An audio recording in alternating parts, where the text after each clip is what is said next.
वंगा गीता भारतीय राजनीति के माध्यम से एक यात्रा। 1 मार्च 1964 को जन्मी वंगा गीता भारतीय राजनीति की एक प्रमुख हस्ती हैं, जो आंध्र प्रदेश के लोगों के प्रति अपने समर्पण और सेवा के लिए जानी जाती हैं। कई दशकों के करियर के साथ उन्होंने राज्य और राष्ट्रीय राजनीति दोनों पर एक अमिट छाप छोड़ी है। प्रारंभिक जीवन और शिक्षा। आंध्र प्रदेश के पूर्वी गोदावरी जिले के काकीनाडा की रहने वाली वंगा गीता का जन्म पीवीएस के घर हुआ था। प्रकाश राव और पी ब्रह्मरंबा। उनकी शैक्षणिक यात्रा में उन्होंने आंध्र विश्वविद्यालय जीएसके कॉलेज से कानून में स्नातक की डिग्री हासिल की। उसके बाद नागपुर विश्वविद्यालय से कानून में स्नातकोत्तर की उपाधि प्राप्त की। इसके अतिरिक्त उनके पास राजनीति विज्ञान, लोक प्रशासन और मनोविज्ञान में स्नातकोत्तर डिग्री है, जो समग्र शिक्षा के प्रति उनकी प्रतिबद्धता को दर्शाता है। राजनीतिक कैरियर। वंगा गीता की राजनीति में शुरुआत तेलुगु देशम पार्टी टीडीपी से हुई।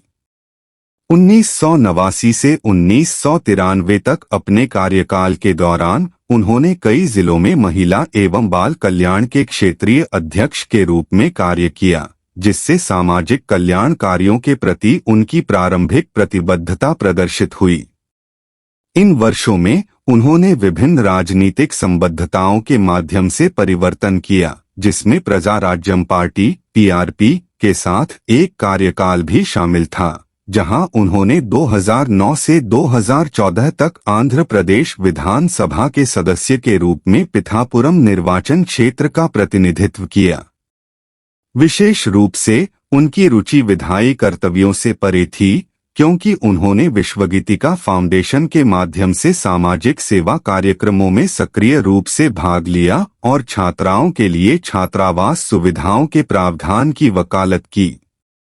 राजनीतिक बदलावों और व्यक्तिगत चिंतन के बीच सार्वजनिक सेवा के प्रति गीता का समर्पण अटूट रहा।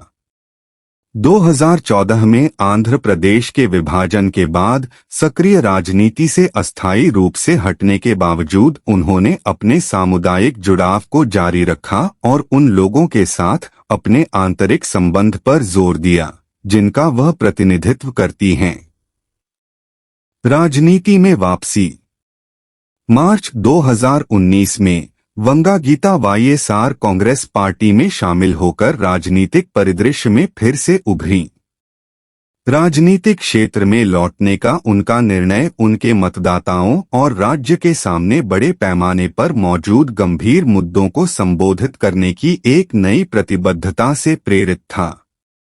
2019 के भारतीय आम चुनाव में गीता ने वाईएसआर कांग्रेस पार्टी के बैनर तले आंध्र प्रदेश के काकीनाडा से चुनाव लड़ा और 17वीं लोकसभा में एक सीट हासिल करते हुए विजयी रहीं। उनकी चुनावी सफलता ने उनके नेतृत्व और समावेशी विकास के दृष्टिकोण के शानदार समर्थन का संकेत दिया। संसद में योगदान। संसद के पवित्र हॉल में वंगा गीता ने सामाजिक न्याय और सशक्तिकरण के लिए अपनी वकालत जारी रखी है। गृह मामलों की स्थायी समिति और महिला सशक्तिकरण समिति के सदस्य के रूप में वह सभी नागरिकों, विशेषकर महिलाओं और हाशिए पर रहने वाले समुदायों के अधिकारों और हितों की रक्षा करने वाली नीतियों को तैयार करने के उद्देश्य से सक्रिय रूप से विचार विमर्श में संलग्न हैं। इसके अतिरिक्त पर्यावरण, वन और जलवायु परिवर्तन मंत्रालय में उनकी नियुक्ति पर्यावरण संरक्षण और सतत विकास के प्रति उनकी प्रतिबद्धता को रेखांकित करती है। इस भूमिका में वह भावी पीढ़ियों के लिए पर्यावरणीय प्रबंधन की अनिवार्यता को पहचानते हुए आर्थिक प्रगति और पारिस्थितिक संरक्षण के बीच संतुलन बनाने का प्रयास करती है। निष्कर्ष। भारतीय राजनीति में वंगा गीता की यात्रा लचीलेपन, अखंडता और सार्वजनिक सेवा के प्रति अटूट समर्पण का उदाहरण है। महिलाओं और बाल कल्याण के लिए एक चैंपियन के रूप में अपने शुरुआती दिनों से लेकर एक कानून निर्माता और समावेशी शासन की वकालत करने वाली अपनी वर्तमान भूमिका तक, उन्होंने राजनीति की जटिलताओं को अनुग्रह और उद्देश्य के साथ पार किया है।